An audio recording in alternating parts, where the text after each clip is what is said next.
प्रधानमंत्री नरेंद्र मोदी ने आज इस साल की आखिरी मन की बात की। इस दौरान उन्होंने कई विषयों की चर्चा की। साथ ही गुरु गोविंद सिंह जी के पुत्रों की शहादत को याद किया और उन्हें नमन किया। मेरे प्यारे देशवासियों, नमस्कार। मैंने देश में आशा का एक अद्भुत प्रभाव भी देखा है। चुनौतियां खूब आई, संकट भी अनेक आए। कोरोना के कारण दुनिया में सप्लाई चेन को लेकर अनेक बाधाएं भी आई, लेकिन हमने हर संकट से नए सबक लिए। देश का नया सामर्थ्य भी पैदा हुआ। अगर शब्दों में कहना है तो इस सामर्थ्य का नाम है आत्मनिर्भरता। जीरो इफेक्ट, जीरो डिफेक्ट की सोच के साथ काम करने का यह उचित समय है। मैं देश के मैन्युफैक्चरर्स और इंडस्ट्री लीडर्स से आग्रह करता हूं, देश के लोगों ने मजबूत कदम उठाया है, मजबूत कदम आगे बढ़ाया है। वोकल फॉर लोकल ये आज घर घर में गूंज रहा है। ऐसे में अब यह सुनिश्चित करने का समय है कि हमारे प्रोडक्ट्स विश्व स्तरीय हो। जो भी ग्लोबल बेस्ट हैं वो हम भारत में बनाकर दिखाएं। इसके लिए हमारे उद्यमी साथियों को आगे आना है, स्टार्टअप्स को भी आगे आना है। आज के ही दिन गुरु गोविंद सिंह जी के पुत्रों साहिबजादे जोरावर सिंह और फतेह सिंह को दीवार में जिंदा चुनवा दिया गया था। अत्याचारी चाहते थे कि साहिबजादे अपनी आस्था छोड़ दे, महान गुरु परंपरा की सीख छोड़ दे, लेकिन हमारे साहिबजादों ने इतनी कम उम्र में भी गजब का साहस दिखाया, इच्छा शक्ति दिखाई। दीवार में चुने जाते समय पत्थर लगते रहे, दीवार ऊंची होती रही, मौत सामने मंडरा रही थी, लेकिन फिर भी वो टस से मस नहीं हुए। आज ही के दिन गुरु गोविंद सिंह जी की माता जी, माता गुजरी ने भी शहादत दी थी। करीब एक सप्ताह पहले श्री गुरु तेग बहादुर जी की भी शहादत का दिन था। मुझे यहां दिल्ली के गुरुद्वारा रकाबगंज जाकर गुरु तेग बहादुर जी को श्रद्धा सुमन अर्पित करने का, मत्था टेकने का अवसर मिला। इसी महीने श्री गुरु गोविंद सिंह जी से प्रेरित अनेक लोग जमीन पर सोते हैं। लोग श्री गुरु गोविंद सिंह जी के परिवार के लोगों के द्वारा दी गई शहादत को बड़ी भावपूर्ण अवस्था में याद करते हैं। इस शहादत ने संपूर्ण मानवता को, देश को नई सीख दी। इस शहादत ने हमारी सभ्यता को सुरक्षित रखने का महान कार्य किया। हम सब इस शहादत के कर्जदार हैं। भारत में लेपर्ड्स यानी तेंदुओं की संख्या में 2014 से 2018 के बीच 60% से अधिक की बढ़ोतरी हुई है। 2014 में देश में लेपर्ड्स की संख्या लगभग 7,900 थी। वहीं 2019 में इनकी संख्या बढ़कर 12,852 हो गई। ये वही लेपर्ड्स हैं जिनके बारे में जिम कॉर्बेट ने कहा था, जिन लोगों ने लेपर्ड्स को प्रकृति में स्वच्छंद रूप से घूमते नहीं देखा। आपको ये जानकर खुशी होगी कि कश्मीरी केसर को जीआई टैग का सर्टिफिकेट मिलने के बाद दुबई के एक सुपरमार्केट में इसे लॉन्च किया गया। जब आप केसर को खरीदने का मन बनाएं तो कश्मीर का ही केसर खरीदने की सोचें। कश्मीरी लोगों की गर्मजोशी ऐसी है कि वहां के केसर का स्वाद ही अलग होता है। बहुत बहुत धन्यवाद। और सीधे रुक करते हैं, जेडीयू ऑफिस का प्रधान महासचिव केसी त्यागी प्रेस कॉन्फ्रेंस को संबोधित कर रहे हैं। इस्तीफा दिया है नीतीश कुमार जी ने, तो उन्होंने मीटिंग में एक और बढ़िया बात बताई कि इस बार का जो जन आदेश था उसके बाद वो मुख्यमंत्री नहीं बनना चाहते थे। उन्होंने ये अपना डिसीजन अपनी पार्टी और मित्र पार्टी को कम्युनिकेट किया था। कई लोग संख्या बल की बात जब उठाते हैं तो हमारा मानना है कि नीतीश कुमार संख्या बल के नहीं, वो साख के नेता। 2005 में भी जब, या 2005 से पहले भी जब वो मुख्यमंत्री बने थे तब संख्या बल उनके पास नहीं था, लेकिन क्रेडिबिलिटी थी, साख थी।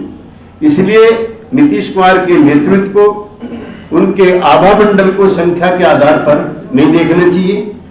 पार्टी की जो राज्य कार्यकारिणी है उसने चुनाव लड़ने वाले सभी विधायकों को और जिला अध्यक्षों को निर्देशित किया है कि उन कारणों का पता लगाएं, उन व्यक्तियों का पता लगाएं, उन समूहों का पता लगाएं जिन्होंने जनता दल यूनाइटेड के उम्मीदवारों को चुनाव में पराजित करने का काम किया है। हम सारे विश्लेषणों से भी है सहमत हैं कि नीतीश कुमार की साख में कोई बट्टा लगा या कमी आई है। जितने मत प्रतिशत पिछले मिले थे उतने ही मत प्रतिशत नीतीश कुमार जी के नेतृत्व में जनता दल यू को अब भी मिलेंगे। और CSDS का एक नए आंकड़े के मुताबिक जो समाज के नए सृजनशील समूह ग्रुप हैं, एस्पिरेंट फोर्सेस एंड सोसाइटी में जो सत्ता में हिस्सेदारी चाहती हैं, जिसमें महिला भी शामिल हैं, उन जो समाज के मार्जिनलाइज सेक्शंस हैं जिनको सदियों से हिस्सेदारी नहीं मिली है, उनका बड़ा वोट भी एनडीए के गठबंधन के उम्मीदवारों को जिताने में कामयाब रहा है। लिहाजा बगैर किसी विवाद के प्रसन्नता पूर्वक ये आज का जो परिवर्तन हुआ है, और इसका मतलब ये नहीं है कि नीतीश कुमार जी का समय पार्टी के लिए कम मिलेगा।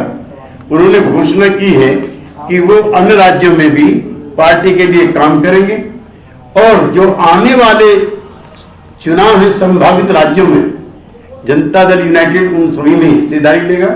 इसके लिए भी पार्टी प्रेसिडेंट को अधिकृत कर दिया गया।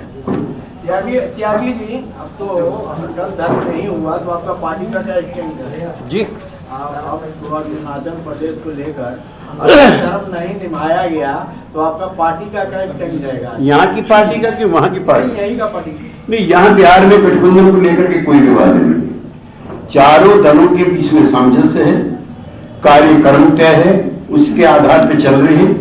हमारा मन दुखी है, लेकिन अरुणाचल की घटनाओं का बिहार की राजनीति पर कोई फर्क नहीं। बंगाल चुनाव को लेकर कोई चर्चा? बंगाल चुनाव को लेकर कोई चर्चा? बंगाल में भी हम चुनाव लड़ेंगे। तो बड़ी खबर, बंगाल में भी जेडीयू चुनाव लड़ेगा और अरुणाचल में जो दल बदल हुआ, जेडीयू के 6 विधायक बीजेपी में गए, उसका असर बिहार के गठबंधन पर नहीं पड़ेगा। आगे बढ़ते हैं। नॉर्थ ईस्ट के दौरे पर गए केंद्रीय गृह मंत्री अमित शाह ने आज मणिपुर के इंफाल में एक सभा को संबोधित किया। इस दौरान शाह ने कहा कि पीएम मोदी ने नॉर्थ ईस्ट में विकास की बाढ़ लाने का काम किया है और यहां के युवा अलगाववाद का रास्ता छोड़कर शांति की राह पर लौट रहे हैं।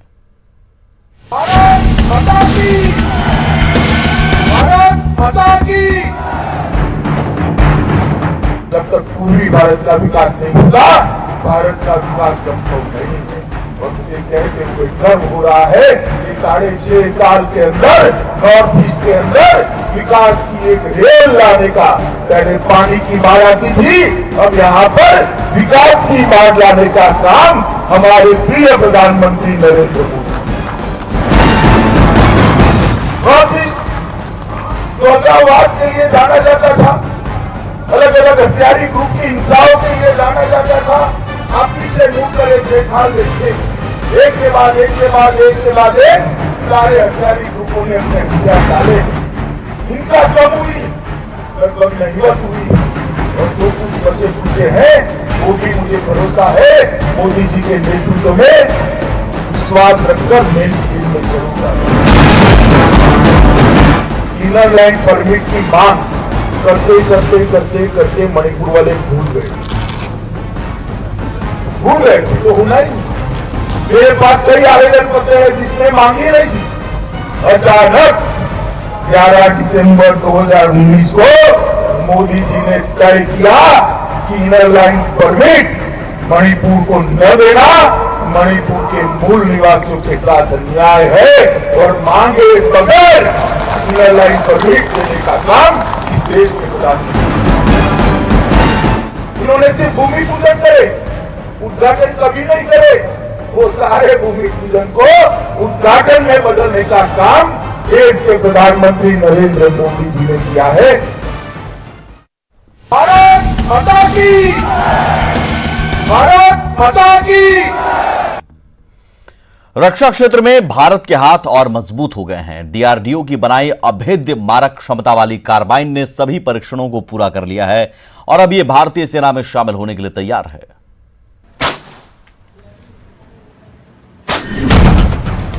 जिस तेज गति से इस कार्बाइन में गोलियां निकल रही है, उसे देख आप अचंभे में जरूर पड़ गए होंगे। इसे देखकर आपको लग रहा होगा कि ये विदेशी है, लेकिन नहीं, ये 100% देसी है और दुनिया के किसी भी अत्याधुनिक हथियार से बेहतर नतीजे दे रहा है। देसी वर्जन वाले इस हथियार का नाम है JBPC कार्बाइन। रक्षा अनुसंधान एवं विकास संगठन यानी DRDO ने अचूक मारक क्षमता वाली इस कार्बाइन को विकसित किया है और खबर है कि इसका फाइनल ट्रायल भी पूरा हो गया है और ये सेना के उपयोग के लिए हर तरह से तैयार है। आइए अब इसकी खासियत से रूबरू हो जाइए।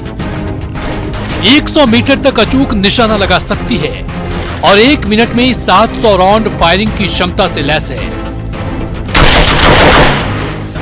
ठीक सुना आपने, 1 मिनट में 700 गोलियां इस कार्बाइन से निकलती है। दुश्मन जब तक संभलेगा तब तक उसके शरीर में 700 गोलियां धंस जाएगी और उसके नापाक मंसूबे धरे के धरे रह जाएंगे। इस हथियार का पहला उद्देश्य किसी को नुकसान पहुंचाए बिना टारगेट पर हमला करना भी है। इसमें छोटा बैरल होता है और इसे भारतीय सेना के जवानों की आवश्यकता के अनुसार ही डिजाइन किया गया है। इस स्वदेशी हथियार के सेना में शामिल होने के बाद जवानों को किसी भी एंटी टेरर मिशन में काफी मदद मिलेगी। Bureau report, news 18 network.